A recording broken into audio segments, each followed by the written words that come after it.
What if I told you the exact moment you feel, most confident about a breakout trade? Like the moment you see the price surging, your heart rate spikes, and you confidently hit buy is actually the exact moment a multi-billion dollar algorithm is using you as free liquidity. Yeah, I mean, it is bitter pill to swallow for a lot of people. Totally. The setups that look the most obvious to a retail day trader are, they're often meticulously engineered traps. It's a really jarring reality, and that's exactly what we are confronting today. So welcome to this deep dive into the source material.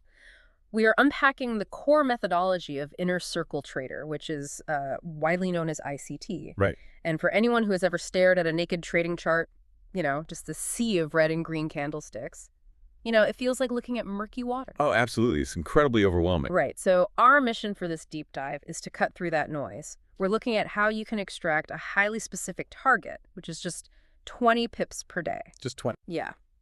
We're going to look at bread and butter buy and sell setups on a 5-minute chart, relying entirely on the structural footprints left by institutional money. But before we jump in, you had a bit of a warning from the sources. I did, yeah.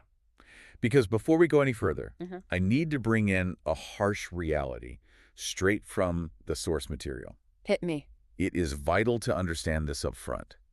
You will not make 20 pips every single day, period. Wow, okay. Direct. It has to be. Trading is not a salary. You do not punch a clock and get a guaranteed payout. It is an exercise in high probability hunting. High probability hunting, I like that. Right, because some days present incredible clear opportunities, and other days, well, the market's a chaotic mess that offers you absolutely nothing. Yeah. If you try to force a 20-pip setup on a day the market isn't moving cleanly, I mean, you are simply donating your capital to a more patient trader. I really appreciate that framing. It takes the pressure off feeling like you have to be in the market constantly. Yeah. So if staring at these naked charts is like looking at muddy water, how do we find a clear signal?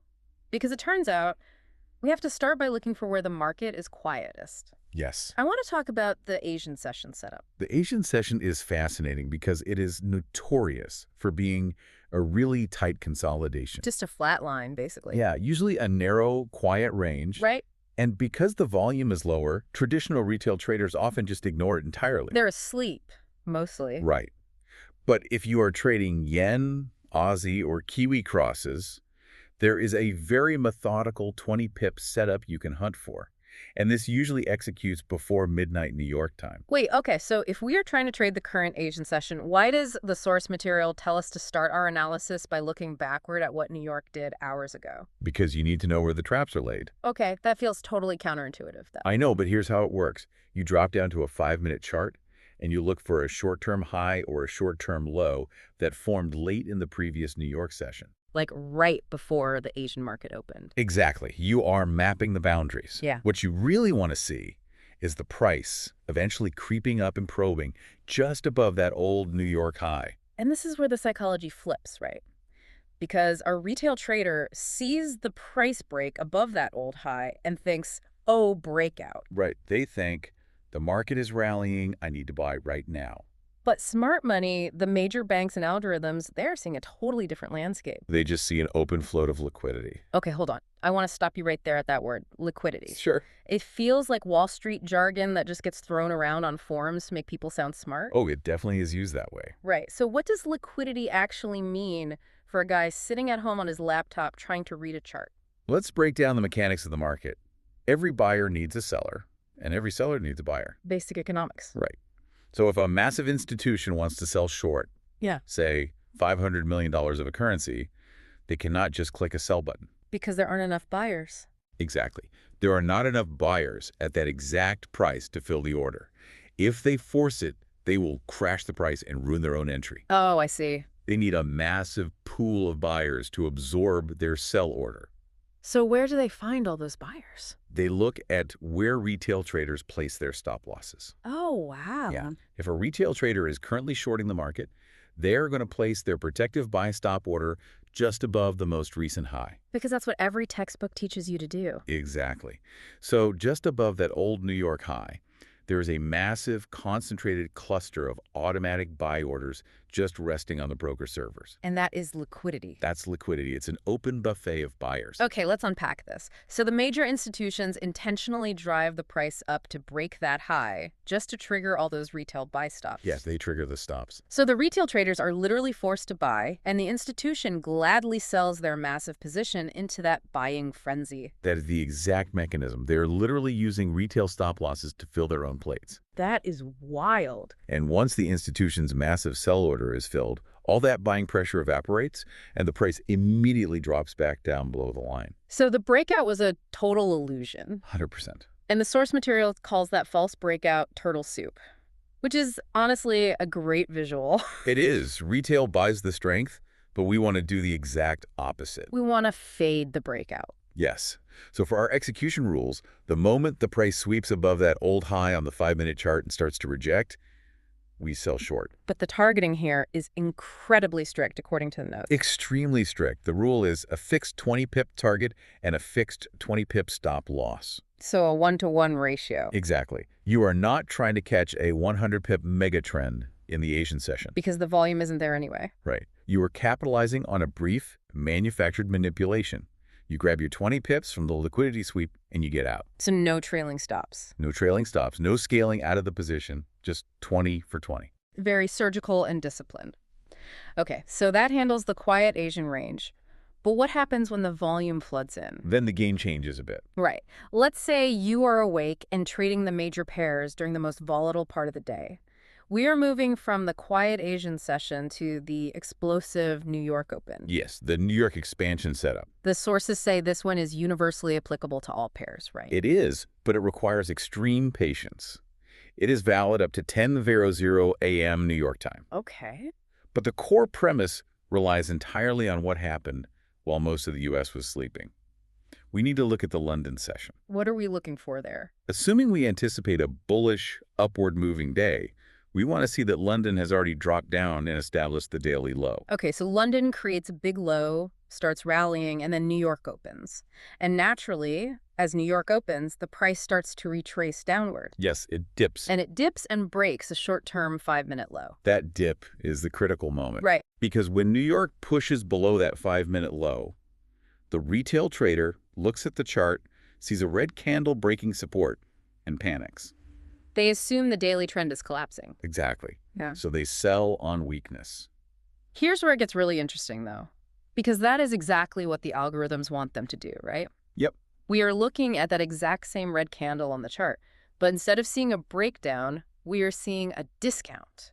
We are buying the dip. We are literally buying their panic. We are buying the panic, but I must add a strict condition here. Okay, what is it? You only buy that dip if you have established subordination. Subordination. I saw that word in the notes. What does that actually mean in practice? It means the 5-minute chart must obey the higher time frames. Okay, so like the daily or the 4-hour chart. Exactly. The daily chart is your compass, and the 5-minute chart is just your microscope. I like that analogy. If the daily chart is heavily bearish, and you try to buy a 5-minute dip in New York just because it broke a short-term low, He's going to get run over by a freight train. you absolutely will. You only take the buy setup if the daily chart is showing clear, bullish, institutional order flow.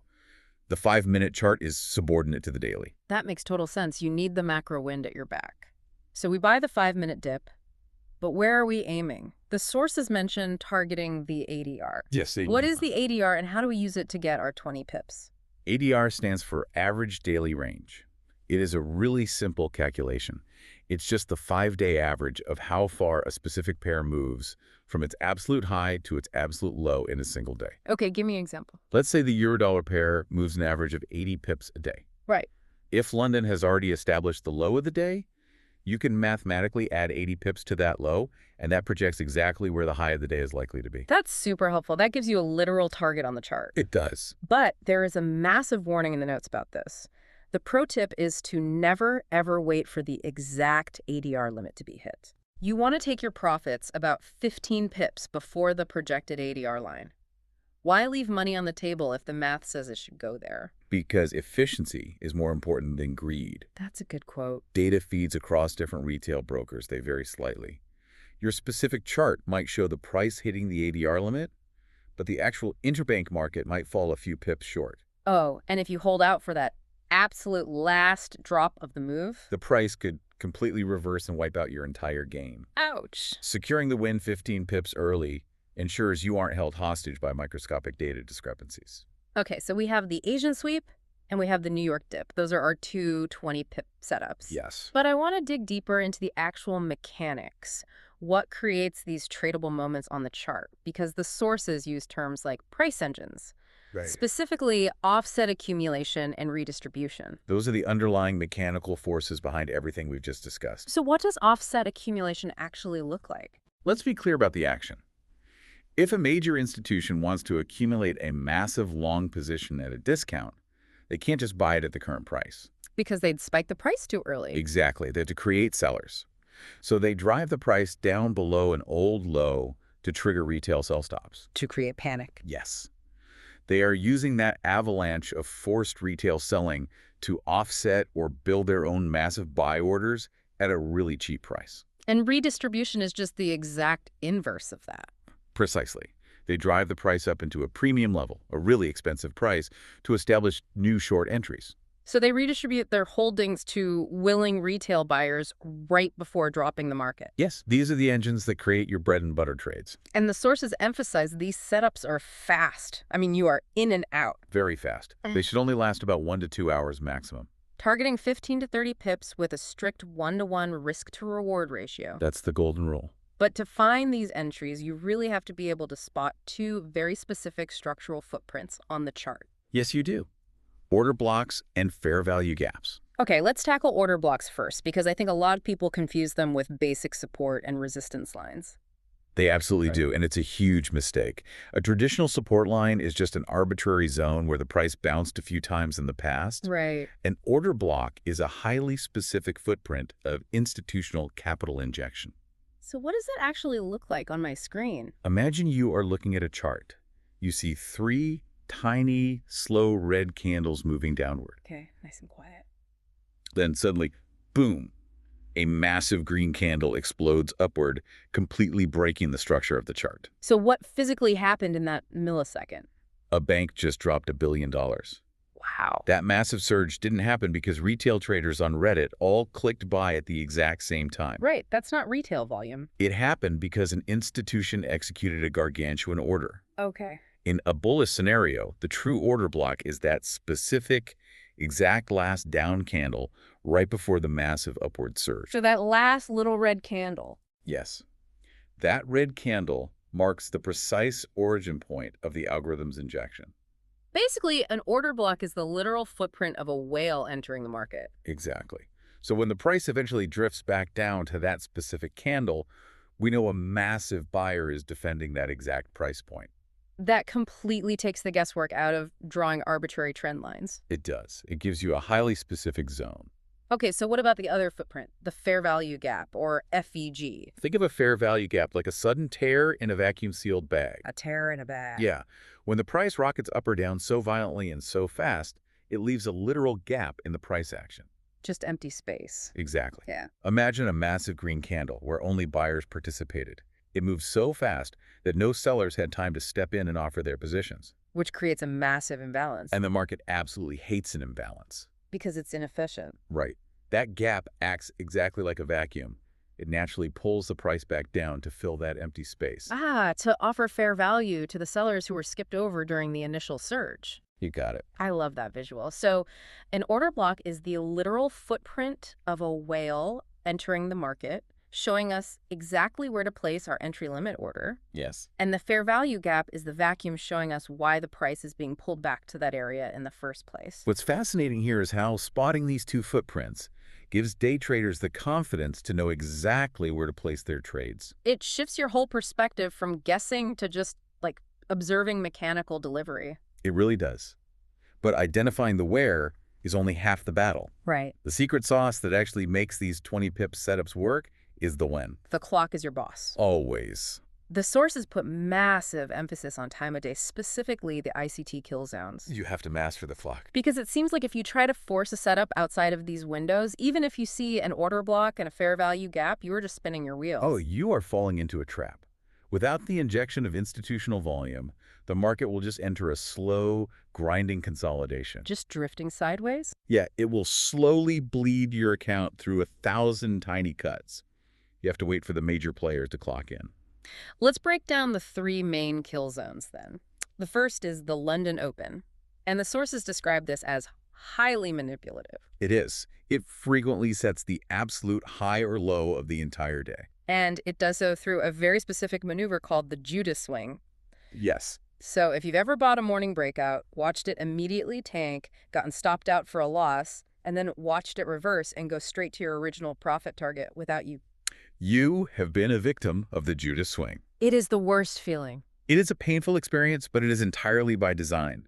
The Judas swing is the false initial price run at the start of a session. Designed to trigger breakout systems. Exactly. To trigger breakouts and trap uninformed traders into committing capital in the wrong direction before the real sustained trend begins.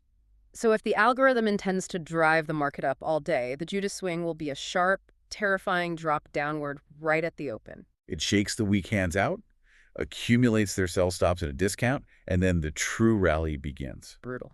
Next is the New York Open. We already touched on this being a continuation of the London trend, buying the 5-minute dip. Right. But there is a highly specific time to watch, 8:20 a.m. New York time. Why 8:20 specifically? That is the CME Open. The Chicago Mercantile Exchange. Yes, that is the exact moment the futures contracts start trading in the pit. It injects massive, sudden volatility into the market. So if you are trading the New York setup, you wait for that 8:20 a.m. timestamp. And you look for a mini Judas swing right after the bell rings to formulate your entry. Got it. Finally, we have the London close, running from 10:30 a.m. to 1:00 p.m. New York time. And this isn't about continuation. It's a reversal window, right? Think about the human element behind the algorithms. If the market has had a massive, explosive expansion all morning, what happens when European traders and London bank desks are getting ready to close up and go home? They flatten their books, they take their profits. Exactly. And closing a massive buy position requires selling. That profit-taking creates a mechanical retracement. The sources state you can often see a 20% to 30% retracement of the entire daily range during the London close. It's a very reliable move. And executing in these highly volatile kill zones requires speed. The sources explicitly recommend using market orders to enter, just hitting buy or sell at the current price so you don't miss the move, and setting limit orders to exit automatically. Speed is everything here. But taking a step back, why do these kill zones even exist? I mean, it can't just be arbitrary times on a clock. If we connect this to the bigger picture, it all ties back to the economic calendar. Like news releases. Yes. High and medium impact news releases. Inflation data, employment numbers, central bank speeches, they are meticulously scheduled to drop during these exact windows. Oh, so volatility isn't random. No, it is highly scheduled. The algorithms are pre-programmed to execute massive orders the exact moment that economic data hits the wire. That makes so much sense. That data release provides the sudden influx of volume needed to drive the price to your 20-pip targets. It's like realizing the traffic jam on the highway isn't random, it's just rush hour. You know exactly when it's going to happen. Exactly. As we wrap up this deep dive, I want to pivot to the psychological reality of day trading. Because we've talked extensively about the mechanics of winning 20 pips. But what happens when you lose? Because even with these bread and butter footprints, losses are going to happen. Right. They are completely unavoidable. But it's how you interpret the loss that separates the retail gambler from the institutional trader. A retail trader views a loss as a personal defeat. It hurts their ego. They get angry at the chart. But smart money doesn't view a loss as a defeat, do they? No, they view it as a premium paid for insight. A premium paid for insight. Let's explore that mindset. Sure. If you take a setup based on your analysis, say, you buy at a 5-minute fair value gap, expecting the daily order flow to be bullish and the trade fails, hitting your 20 pips stop loss. What just happened? You lost 20 pips. Right, but the market didn't insult you. It just tipped its hand. It told you unequivocally that the institutional order flow has shifted bearish. So you paid a 20-pip premium to learn exactly what the market maker is actually doing today. Exactly. You unemotionally accept that data, switch your bias, and prepare for the next setup. Day traders absolutely must adopt this unemotional stance to survive the inevitable losing streaks. And surviving leads to something incredibly powerful, I want to leave everyone with a mathematical reality hidden deep in the source material. It's a great stat. It's so simple, it almost sounds absurd, but it changes everything about how you approach the chart. The sources state that securing just 25 to 30 pips a week can mathematically double a trading account over a year. I want to emphasize that timeline.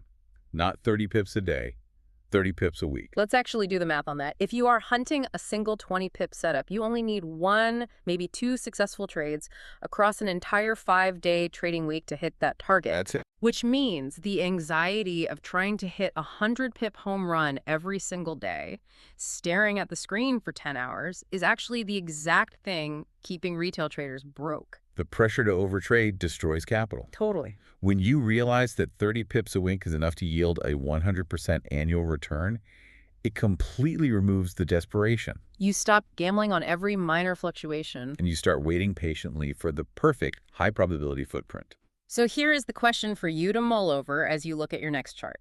If 30 pips a week can double your account in a year, does the pressure to catch a massive 100-pip home run every single day actually keep you stuck in a cycle of overtrading and failure? It's a tough question to answer, honestly. It is. What happens to your daily stress and your trading psychology when you replace the greed of the home run with the surgical, unemotional precision of just hunting 20 pips? It changes you from a participant into an observer. I love that. You finally stop fighting the algorithm and you start following its footprints. Suddenly, that murky, chaotic landscape of red and green candlesticks isn't quite so confusing anymore. No, it becomes very clear. You know exactly what a trap looks like, you know exactly where the whales are stepping, and you know exactly when to look for them. Thank you for joining us on this deep dive into the source material. We'll see you next time.